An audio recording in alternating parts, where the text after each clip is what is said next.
One morning, James was pulling some trucks to the coaling plant.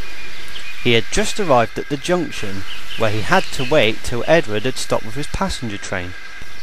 But Edward was nowhere to be seen. Bother! Why can't Edward be on time? Be patient, James. I'm always patient. Edward needs to learn to get a move on. Edward isn't as fast as the other engines, remember? He's being sensible and really useful. Really useless, more like it. James waited and waited and waited. As time went on, the other engines were passed by with their trains, till James was just about ready to leave, when he heard a familiar whistle. Just then, Edward bustled slowly into the station with his coaches.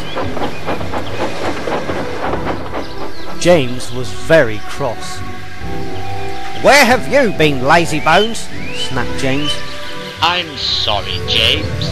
I had to wait for Thomas to bring his passengers from Knapford. Rubbish, Edward. You just aren't fit for work anymore. And he huffed away, leaving Edward feeling very sad.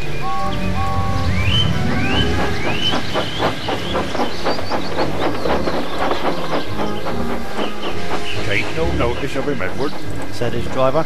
He's just all steamed up in his boiler over nothing. I didn't mean to be late. We know you didn't.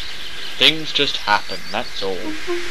Don't let James' untrue comment about you being unfit for work bother you.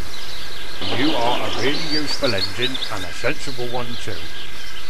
Edward felt a little better after that, and soon forgot to be sad.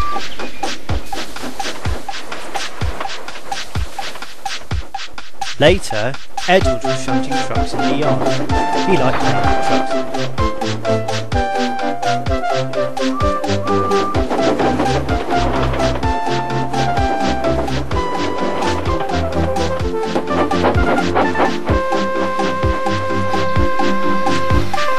Edward played until there were no more trucks. Then he went to rest in the sidings.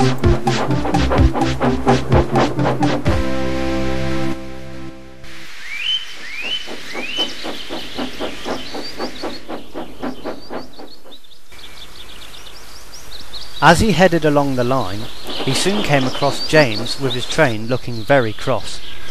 His driver and fireman were talking to him severely. Edward's driver then spoke to James and his crew. We've come to help. Huh, no use at all. Oh, you wait and see, said the driver. Edward was soon coupled up behind James, and with a cheerful whistle, James and Edward were on their way.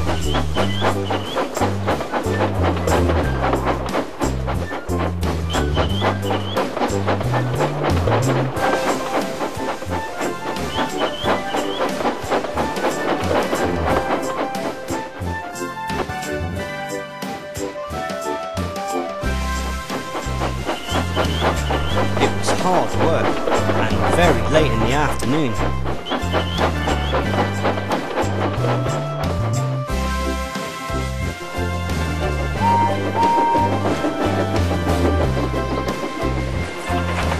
By the time they reached the station, Thomas was waiting with his coaches.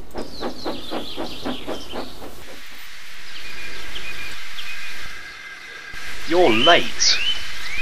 I'm sorry, Thomas. I was held up by the trucks. It's lucky for you I'm a guaranteed connection. And Thomas puffed away.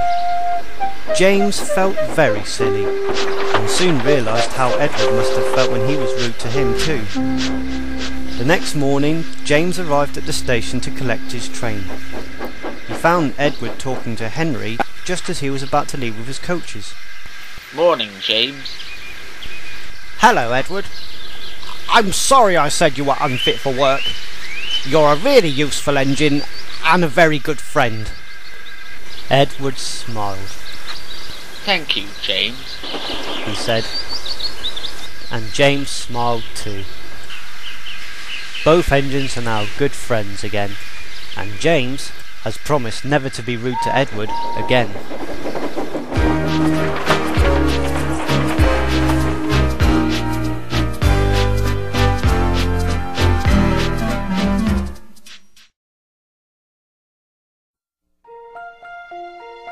He's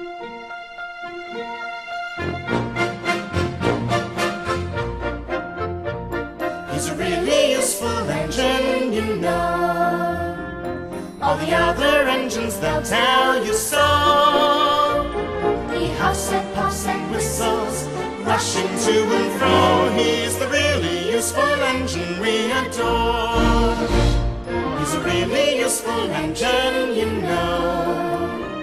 'Cause the pet controller, he told him so. Now he's got a branch line to call his very own. He's the really useful engine we adore. He's the one, he's the